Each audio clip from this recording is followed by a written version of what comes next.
돈봉투 만찬 논란의 당사자 동반 사의를 표명했습니다. 그런데 청와대 측에서 누구 맘대로 라고 외치고 있군요. 문 대통령이 직접 감찰을 지시한 이 돈봉투 만찬 논란이 일파만파입니다.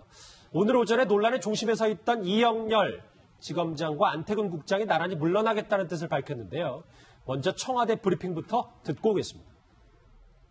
돈봉투 만찬 사건에 대한 감찰을 법무부와 검찰청에 지시했습니다. 당시 검찰국장은 수사팀장들에게 70에서 100만 원씩의 경력금을 지급했고 서울지검장은 법무부 과장 2명에게 100만 원씩의 경력금을 지급했습니다. 경력금의 출처와 제공 이유 및 적법 처리 여부가 확인되어야 합니다.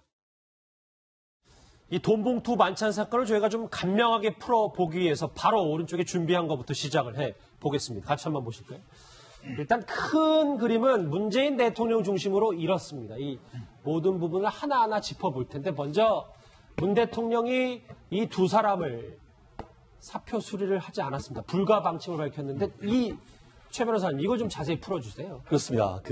우리나라에 있는 한 2천여 명의 검사에 임명하고 사표를 받는 권자는 대통령입니다. 예. 그래서 임명장에 보면은 대통령 누구라고 딱 되어 있습니다. 그렇기 때문에 지금 오늘 같은 경우에 바로 두 분이 어떻게 보면 빅2라고 하죠. 검찰에서 사표를 냈습니다만 감찰 중에 같은 경우에는 사표를 받지 않는 것이 원칙입니다. 만약에 사표를 받았는데 나중에 알고 봤더니만 이 비리가 있었다. 그렇게 한다고 하면은 이게 아시다시피 나중에 연금이나 이런 부분에서 상당히 의미가 있습니다. 그러다 보니까 어쨌든 사표를 냈긴 했습니다만 조사를 할 때까지는 사표 수리하지 않는다라고 했는 것 같은데 그와 같은 것은 검찰개혁, 내부 비리 내지는 공직기강에 대한 확실한 의지를 보여준 그런 것으로 해석할 수 있는 것 같습니다. 예, 이현정 의원님 네. 일각에서는 감찰을 앞두고 이렇게 사의를 표명하는 것 굉장히 무책임한 행동이다 이런 지적들도 있어요. 원래 예전에는 이제 검찰과 법원 같은 경우에 이런 어떤 불미스러운 일이 생기면 사표를 쓰면 이제 그걸로 끝내는 경우가 많았습니다. 그러니까 왜냐하면 이제 법관이나 검사 같은 경우는 아무래도 이제 권력기관이다 보니까 예. 그때는 이제 사의 자체가 보면 하나의 어떤 징벌적 이런 의미로서 이제 해석이 됐는데 최근 들어서는 이제 그 사의를 표명하더라도 그러니까 징계를 절차가 이제 진행이 됐을 때는 사의가 수리되지 않도록 그렇게 내규가 바뀌었습니다. 그렇다 보니까 지금 두 사람 같은 경우는 이제 감찰이 오늘 또 공적으로 들어가지 않습니까? 그렇기 때문에 사표를 수리하지 않는다는 것은 감찰 결과에 따라서 그 결과를 놓고 하겠다는 것이거든요.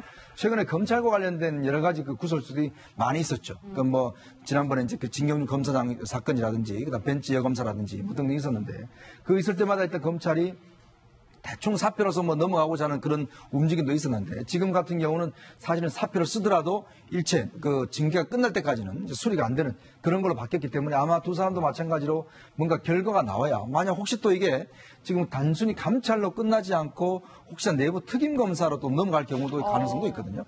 그럴 경우는 더 이제 이게 수가 길어질 수가 있죠. 만약 이게 어떤 면에서 좀 불법적인 요소가 있다라고 판단된다라면 특임 검사 차원으로 좀 넘어갈 수도 있는 그런 가능성도 충분히 열어두고 있습니다. 그러니까 사의 표명이 일단락되는 게 아니라 청와대에서 끝까지 가겠다 의지가 보입니다. 준비한 화면만 보시면 이거를 좀 보고 이제 시청자분들께서 이러면 어떻게 되는 거냐라고 궁금해하시는 분들 많아서 저 김성환 평론가님. 네. 지금 법무부 장관 없고 검찰총장 없고 오늘 일단 사의를 표명한 이영렬 서울중앙지검장 이렇게 되면은 검찰은 어떻게 돌아가는 겁니까? 이게 사상 초유의 일이 아닐까 그런 생각이 드는데요. 한 번도 이런 장면을 본 적이 없었던 것 같습니다.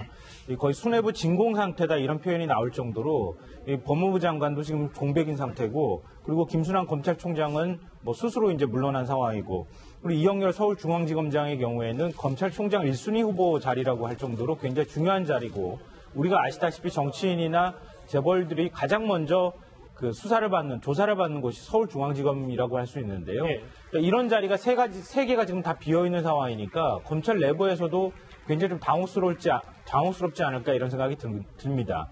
근데 검찰 조직 문화를 보면은요, 우리 검사 동일체라는 얘기가 나올 정도로 이 권위적인 문화나 상명하복식 문화가 굉장히 좀 강하게 자리 잡은 곳이거든요. 근데 그런 자리에서 가장 중요한 요직 3자리가 비어있다는 얘기는 그렇죠. 검찰 조직 전체가 지금 잘 안 돌아가고 있다는 얘기랑 마찬가지고 3자리를 누구를 임명하느냐에 따라서 검찰 개혁의 문제하고 직결된다. 그런 면에서 검찰이 굉장히 지금 아마 떨고 있는 상황이 되지 않을까 싶습니다. 말씀하셨던 것처럼 검찰에게 닥친 사상 초유의 위기이기 때문에 이번 감찰 지시는 문재인 대통령의 검찰개혁 신호탄이 아니냐는 분석이 많습니다. 후보 시절 문 대통령의 목소리 한번 들어보시죠. 정부 때 일부 이루어졌다가 이명박 정부, 박근혜 정부 때 거꾸로 퇴행해서 되돌아가 그런 부분도 있고 정권이 바뀌더라도 과거로 되돌아가지 않도록 확실하게 제도화해 두는 것이 필요했는데 그렇게까지 하지 못했던 것이 저희로서는 아주 한이 남고 아쉬운 점입니다. 정권 초기부터 국민들의 염원에 힘입어서 강력하게 이렇게 밀어붙이겠다. 예, 이제 감찰이 본격적으로 시작이 될 텐데 그 감찰단 규모만 봐도 의지가 얼마나 대단한지 알 수 있을 것 같아요. 두 가지 측면에서 놀랍다라고 할 수 있을 것 같습니다. 감찰단 규모와 또 감찰에 들어가는 속도 둘 다 놀랍다 이렇게 보이는 것 같습니다. 지금 언론 보도에 보면은 그 검사 7명을 비롯해서 22명의 이른바 메머드급 감찰반을 꾸렸다라고 하는 건데요. 예. 그런데 그와 같은 그것이 다가 아닙니다. 지금 그 얘기가 나오자마자 전광석화처럼 팀을 꾸려가지고 언론 보도에 바로 냈지 않습니까? 그렇다는 것은 결국 이번 기회를 그 정권의 초기의 어떤 어떤 개혁 의지를 구체적으로 보일 수 있는 이거 그 아주 좋은 계기고 제일 우리나라에서 어떻게 보면 강력한 권한 국가기관이기 때문에 이와 같은 어떻게 보면은 어떤 대표적인 하나의 케이스로 어떤 잘 개혁을 한다라고 한다고 하면은 다른 조직 같은 경우에는 저절로 이와 같은 어떤 그 효과를 할 수 있다는 측면에서 상당히 호기를 잡은 것 같습니다. 실제 거기다가 지금 법무부 검찰관 같은 경우에는 이 부분에 같은 경우에 검사가 아닙니다. 외부에서 검찰에서 있었습니다만 외부에 변호사를 하는 분을 모셔와서 했는 독립적인 기관이기 때문에 아마 다른 때보다 그 어느 때보다도 강력한 어떤 그 개혁 드라이브를 건다고 하면은 나름대로 상당한 효과를 거둘 가능성이 높지 않을까 싶습니다. 이종훈 박사님, 근데 이제 문 대통령은 이게 부적절한 돈 봉투 만찬, 그러니까 공직 기강을 바로잡는 거지 검찰 개혁은 너무 다소 성급한 거다 이렇게 얘기하고 있는데 우리가 봤을 땐 검찰 개혁으로 보인단 말이에요. 그러니까 이게 자동적으로 연결될 가능성이 좀 높은 거죠. 그러니까 조금 전에 이제 검찰 수뇌부 핵심 지위가 다 한꺼번에 공동화된 부분에 대한 우려를 조금 전에 이제 말씀드려 주셨는데요. 어차피 이게 사실은 한두 달 안에 그러니까 어떤 정부가 들어서더라도 시차적으로 벌어졌을 일이긴 합니다. 자, 그런데 이번 같은 경우에는 너무 이제 빠른 시간에 동시다발적으로 어떤 사건 때문에 이제 이렇게 이제 돼버린 그런 경우인데, 좀 이례적이긴 해요. 그런데 사실은 이번에 지금 이제 이 돈봉투 사건에 연루된 이 두 분이 결국 처신을 기본적으로 잘못한 거 아니겠습니까? 그런 거기 때문에 이거 그냥 넘어갈 수는 또 없는 거죠. 자, 그래서 일단은 이 사건을 중심으로 해서 일단 감찰을 하고 처벌해야 될 부분이 있으면 이제 처벌로 진행이 될 수밖에 없는 거고요. 그런데 이게 이제 공교롭게도 그러니까 이분들이 다 이제 우병우 라인으로 이제 통했던 그런 인물이기도 하고 또 이 박근혜 최순실 게이트 이 수사 과정에서 사실은 이제 우병우 전 수석하고의 관계 때문에 수사의 공정성, 중립성 논란을 또 유발했던 그런 주인공들이기도 하고 이제 그런 거죠. 그래서 국민들의 여망은 아마 이제 여기서 그치지 말고 아예 차제에 검찰 개혁 전반으로 이어가고 특히 인적 청산, 검찰 수뇌부들에 대한 인적 청산도 한꺼번에 해주길 바라는 그런 마음일 겁니다. 그런데 그렇다고 해서 이거를 자칫 잘못하게 되면 정권 차원에서 너무 드라이브를 걸게 되면 오해를 유발할 수 있는 거 아니겠어요? 그러니까 또 다른 공안 통치 비슷하게 이제 이렇게 비춰질 수도 있는 것이고 그런 부분에서 조금 이제 청와대로서는 좀 조심스럽게 접근할 수밖에 없는 부분이 속도 조절을 어느 정도 할 수 있는 있다. 거죠. 예, 그래서 일단은 이 사안 자체가 갑자기 불거진 사안이기 때문에 이 사안에 초점 맞춰서 일단은 문제를 해결해 나가겠다라고 지금 이제 청와대 쪽에서 밝히고 있는 그런 상황인 겁니다. 22명이나 투입된 이번 문재인 대통령 직접 감찰 지시는 사실상 이 임무를 겨냥하고 있다는 분석이 나오고 있습니다.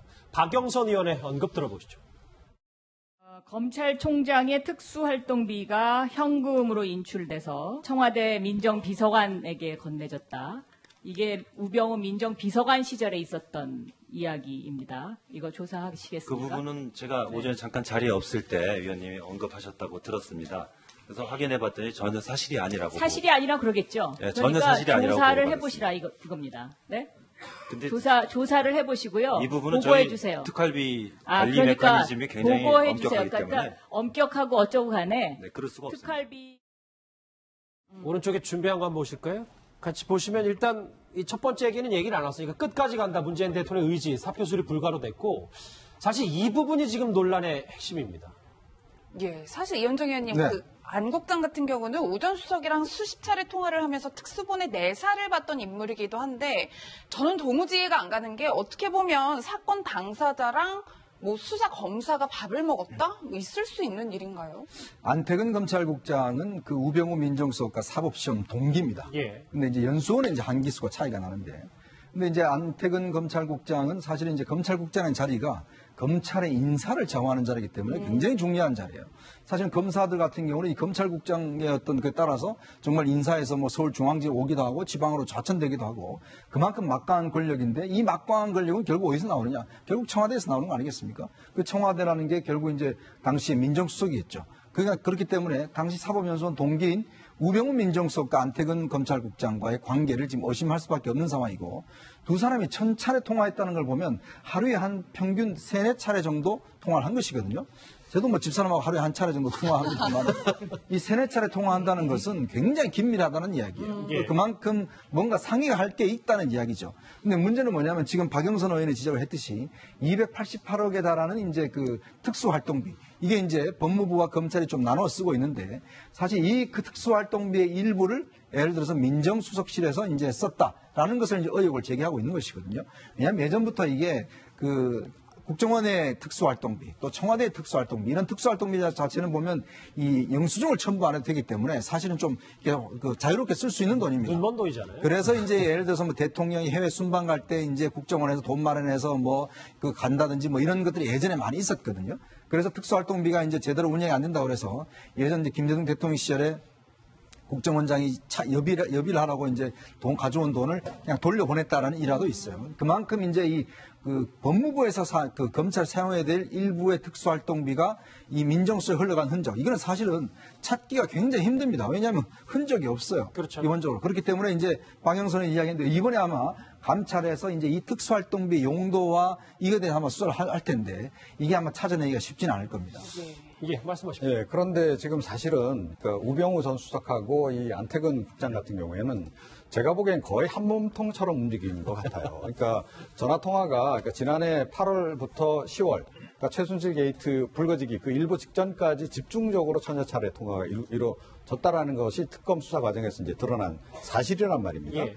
자, 그때 뭐 중간에 뭐 토요일, 일요일 제외하고 하면 거의 하루에 100회 이상 통화하지 않고서는 이게 좀 통화가 불가능해요. 그런데 그 시기가 딱 우병우 전 민정수석에 대한 개인 그 회사 있잖아요. 그 가족회사. 정강에 대한 조사. 그러니까 특별 감찰관의 조사가 진행되던 시기였고 또 아들 그 병역 특혜 비리와 관련한 조사가 진행되던 시기였다는 거죠.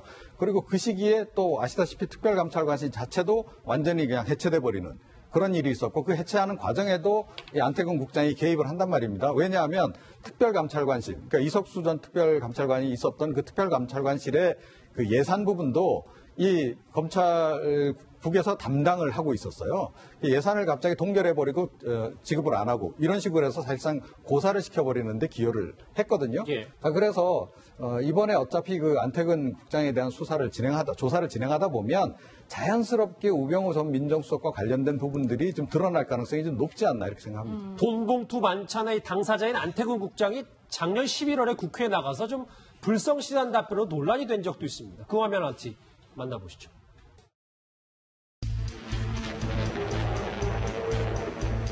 검찰국장 뒤에 계신데 그 보고하고 있습니까? 이 LCT 사건에 대해서 청와대 민정수석실 보고가 되고 있습니다. 기억이 없습니다. 뭐가 없다고? 기억이 없다고요? 보고한 사실이 없는 게 아니라 기억이 없다고요? 보고 안 했을 수도 있고. 보고 안 했을 수도 있고요. 누가요? 본인이 보고하고 있는데. 아니 보고 안 했으면 안 했으니까 보고했을 수도 있다는 얘기예요. 있다고 얘기하는 거예요? 네? 있다고 하는 거예요? 막장입니다, 막장이야. 예, 뭐 김성명 평론가님 그러면 이제 뭐 안 국장을 중심으로 검찰 내에서 우병우 사단이 싹 뭐 물갈이가 된다고 표현을 해야 하나요? 그러면 많은 검찰의 뭐 인사들이 바뀐다. 저희가 이렇게 예상할 수 있을까요? 비유를 하면 지금 상황을 저는 이렇게 비유하고 싶은데요. 문재인 대통령이 굉장히 배가 고파요. 너무 배가 고파서 검찰 개혁을 하고 싶어서 배가 막 고팠는데 검찰이 앞에다가 근사한 잔치상을 차려줬어요. 그럼 어떻게 하겠습니까? 그냥 먹어야죠. 지금 그동안에 검찰의 가장 큰 문제로 지적된 것이 검찰 권력의 비리화 문제하고 그다음에 이번에 국정농단 사태로 드러난 우병우 사단의 문제 아니겠습니까? 예. 근데 지금 관련 당사자들이 만찬과 관련해서 지금 논란이 된 당사자 안태근 국장이 그 최정점에 있는 사람 중에 한 명이라는 거예요. 그럼 문재인 대통령의 입장에서는 어떻게 하겠습니까? 인사로 검찰 개혁은 사실 검찰 인사로 말하는 것이거든요. 다른 것을 가지고 수사 지휘권을 발동한다거나 이런 문제까지 굳이 접근하지 않아도 된다고 저는 생각해요. 그래서 죄송합니다. 그래서 안태근 국장이 우병우 사단의 정점에 있는 그 정점을 통해서 우병우 사단을 이번 기회에 한꺼번에 물갈이할 수 있는 아주 좋은 잔치감을 만들어줬다. 그렇게 생각하고요. 그걸 건드리기 시작하면은 검찰 내부 인사 문제를 건드릴 수밖에 없고 인사를 건드리면 자연스럽게 검찰 개혁 문제로 넘어갈 수 있다. 저는 그렇게 생각합니다. 그러니까 안태근 국장, 이영렬 지검장이 이제 빌미를 좀 넘겨주면서 주도권을 완전히 뺏긴 거군요. 조금 보강 설명을 드리면요. 예. 그러니까 안태근 국장이 한 이 검찰국장이라고 하는 자리 자체가, 그러니까 조금 전에도 이제 말씀하셨듯이 검찰의 인사와 예산을 거의 다 관리를 하는 그런 중요한 자리거든요. 예. 사실은 이 자리만, 그러니까 좀 개혁지향적인 그런 인물로 앉혀놔도 그러니까 많은 부분이 해결이 될 거다. 그러니까 결국 여기서 인사의 기본 가닥이 다 잡혀나가기 인사를 때문에. 좌지우지하니까. 예, 그렇기 때문에 문제 있는 사람 또 과거에 이렇게 정치권에 너무 이렇게 줄을 댔던 사람 이런 사람들을 다 파악이 가능하고 다 인사 처리가 가능한 그런 조직입니다. 그래서 빨리 이쪽에 좀 좋은 그야말로 개혁지향적인 인사를 빨리 한다면 저는 검찰 개혁이라고 하는 것이 굉장히 속도를 낼 수 있을 것이다 이렇게 생각합니다. 오른쪽에 준비한 거 한번 같이 보시겠습니까? 사표 수리 불가 그리고 이 우병우 사단인 안태근 국장 얘기까지 봤다면 사실 제일 관심이 가는 게 이 악연의 고리. 돈봉투 만찬의 일파만파. 사실 속내를 들어가보면 최 변호사님. 네.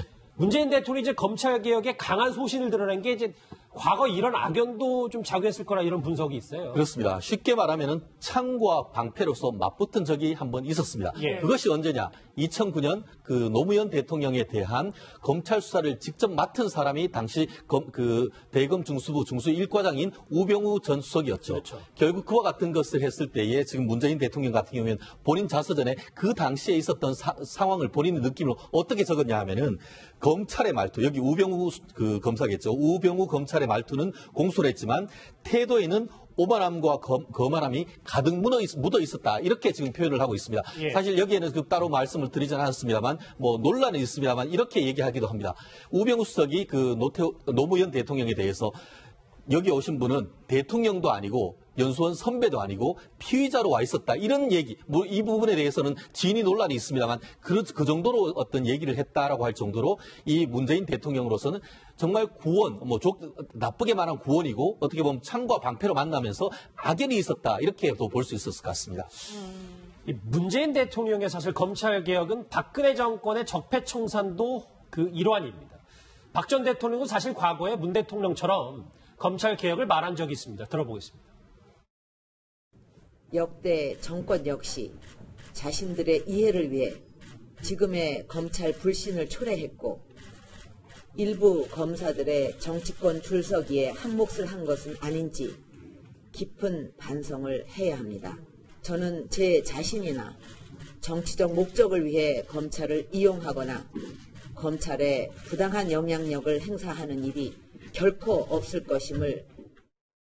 예, 그런데 이번 만찬에 박 전 대통령을 직접 조사했던 이원석 한웅재 부장검사도 참석을 했다고 하는데 당장 다음 주 화요일이 박 전 대통령 공판이란 말이에요. 네. 그럼 어떻게 되는 건가요? 저는 참 정말 똑똑하다는 검사들이 이런 자리 언제 해야 될지 이걸 자체를 모른다는 게 저는 굉장히 참 이상한 그런 생각이 좀 드는데 왜냐하면 사실은 이게 누군가 판단해 봐도 지금 당시에 보면 바로 이제 우병우 전 수석을 이제 불구속 기소한 지 4일 지났잖아요. 그렇죠. 자, 그러면 또 그때 당시에 뭐가 드러났습니까? 전화 통화한 거 드러났고, 안태근 국장과 통화한 게 드러났고, 또 이영렬 검사도 마찬가지고.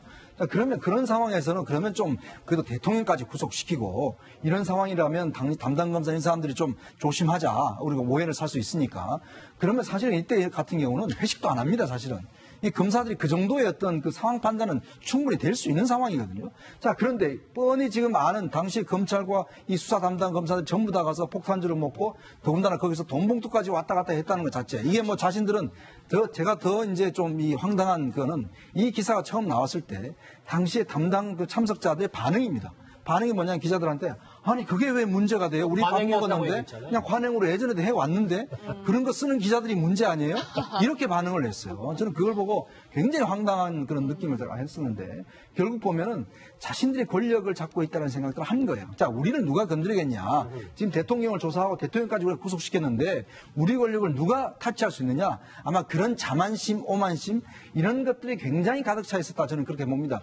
그렇기 때문에 이런 자리도 저는 가능했다라고 생각이 들어요. 근데 약간의 이제 참작의 여지는 좀 있어요. 그러니까 아직까지 확인이 안 되기 때문에 결국 이제 감찰 과정에서 확인이 될 거라고 보는데요. 예. 이번 사건이 이게 언론에 보도를 나간 걸 보게 되면 그 내용도 그렇고 자세히 들여다보면 누군가 내부 제보자가 있었을 가능성이 있어요. 그 사람이 한 사람일 수도 있고 복수일 수도 있습니다. 그러니까 어떤 한 사람이